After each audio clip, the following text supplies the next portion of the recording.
Hello everyone, আসসালামু আলাইকুম। কেমন আছেন সবাই? আশা রাখছি যে যেখান থেকে ভিডিওটি দেখছেন সবাই ভালো আছেন, সুস্থ আছেন। চলে এসেছি সকাল সকাল খুব সুন্দর একটি নতুন ভিডিও নিয়ে। গত রাতেই আমার ছেলে আমাকে বলেছিল মাংস দিয়ে যেন তাকে নুডলস রান্না করে দিই টিফিনে।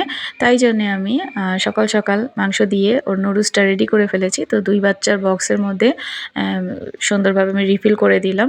এখন ওদের ওয়াটার পট সব কিছু রেডি করে ফেলেছি। তো বাচ্চাদের স্কুলেও চলে এসেছি। তো ওদেরকে দিয়ে আমি এখন বাসায় যাবার পথে ঠিক এই জায়গাটায় আমি একটু দাঁড়ালাম। গাছগুলো অনেক পুরনো। যখন এই জায়গাটা তৈরি হয়নি তখনও এই গাছগুলো ছিল। আমরা মাঝে মধ্যে এখানে হাঁটতে আসতাম বিকেলবেলা। হঠাৎ করেই মনে হলো ছোটবেলার এই দৃশ্যগুলো হয়তো চোখের সামনেই ভাসছে। যারা এখনও চ্যানেলটাকে সাবস্ক্রাইব করেননি তারা এখনই করে দিবেন, আর পাশে থাকা বেল আইকনটিও অন করে দিবেন যেন ভিডিও ছাড়ার সাথে সাথেই আপনি পেয়ে যান সেটা। এই চ্যানেলের পক্ষ থেকে সবার প্রতি রইল আন্তরিক ভালোবাসা ও দোয়া। জানেন, এই প্ল্যাটফর্মে এসে আমার যে কতটা লাভ হয়েছে, এখন কে কি আমার পিছনে বলে সেটা নিয়ে আর ভাবি না। আমার ঘর, ভালোবাসা, দায়িত্ব আর ছোট ছোট আনন্দে ভরা জীবনের গল্প আপনাদের সাথে শেয়ার করে দিব্যি সময় কেটে যায়। তো বাসায় চলে এসেছি, এখানে একটা মুরগি আনা হয়েছে। আজকে বাসায় হঠাৎ করেই প্ল্যান করা হলো সবজি খিচুড়ি রান্না করা হবে। তাই জন্য এখন মুরগিটাকে খুব সুন্দরভাবে ধুয়ে তারপরে আমি কেটে নিব। বড় মাছ, মুরগি এগুলো কিন্তু আমারই কাটা হয়। সাধারণত ছোট মাছগুলো শুধু খালাকে দিই কাটার জন্য। যেহেতু আমাকে বাসা থেকে বের হতে হয় আমার কাজে, আবার নির্দিষ্ট একটা টাইমের মধ্যে সবকিছু করে ফেলতে হয়, তাই জন্য কিন্তু খালা আসার আগেই আমি আমার শাশুড়ি মা সমস্ত কাজগুলো গুছিয়ে করা শুরু করে দিই। তারপর উনি এসে যতটুকু পায় ততটুকুই করে। তারপরও আসলে খালাদের মন পাওয়া খুবই দায়। তো আমি মুরগিটাকে কেটে সুন্দরভাবে ধুয়ে নিয়েছি। এখানে মুরগিটাকে ফ্রাই করে ফেলেছি। আর এখানে নিয়েছি সবজিগুলো। বিভিন্ন রকমের সবজি এখানে আমি কেটে নিয়েছি। এই যেমন বরবটি, লাউ, পটল, কাঁকরোল এই টাইপের সবজিগুলো দেয়া হয়েছে। সবজিতে আলু দিলে কিন্তু বেশ ভালো লাগে খেতে। আমার হাসব্যান্ড আলু খায় না, যে কারণে আলুটা আর দেয়া হলো না। আর এখানে রেখেছি পেঁপে, কাঁচা পেঁপে। তো সবগুলো সবজি আমি সুন্দরভাবে ধুয়ে নিচ্ছি, তারপর রান্না করব। আর সবজির জন্য এখানে নিয়েছি ২ রকমের ডাল।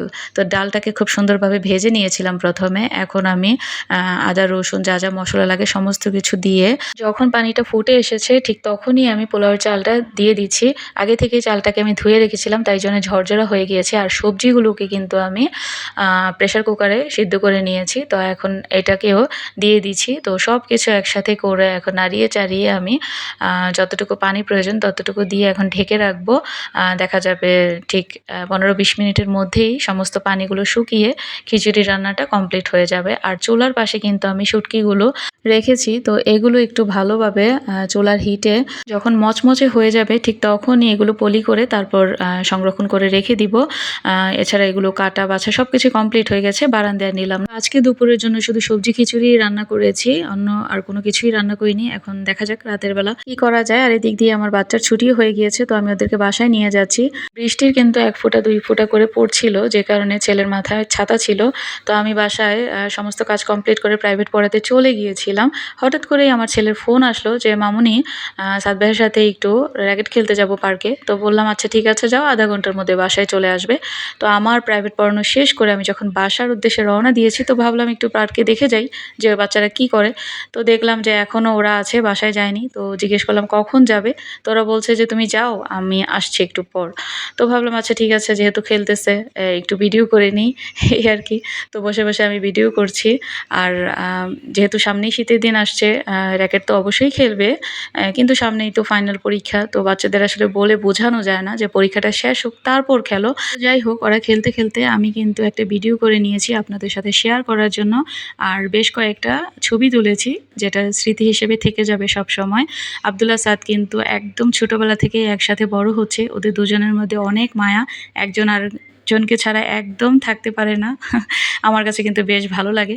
তো যাই হোক, সারাদিন অনেক আনন্দে সুন্দরভাবেই কেটেছে। হঠাৎ করেই সন্ধ্যার পর আমার বাবার বাসা থেকে একটা ফোন এসেছে যে আমার আব্বু অসুস্থ, আ খুবই অসুস্থ।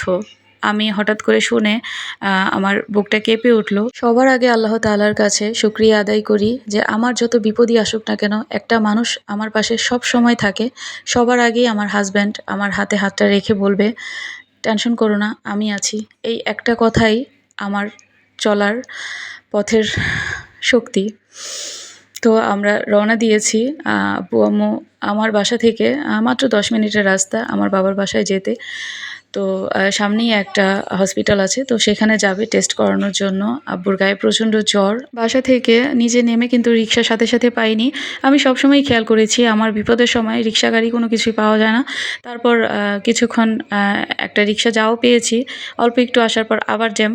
তারপর নেমে আমরা হেঁটেই হসপিটালে চলে এসেছি। তো এখানে আব্বু সিরিয়ালে আছে, আব্বুর ব্লাড টেস্ট করা হবে, সাথে আরও 2-3টা টেস্ট আছে। তারপর আসলে বোঝা যাবে রিপোর্টটা আসার পর যে আব্বুর কী হয়েছে। মুক্ত করতে পারে না, ওনার শরীরে প্রচুর ব্যথা। বুঝতে পারছি, যতটুকু পারো করো। ততটুকু করেন। ইস,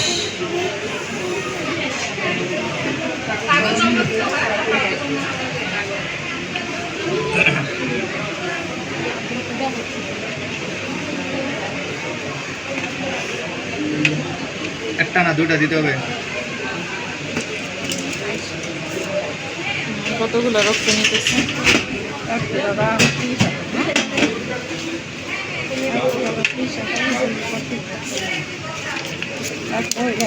বাস করেন না।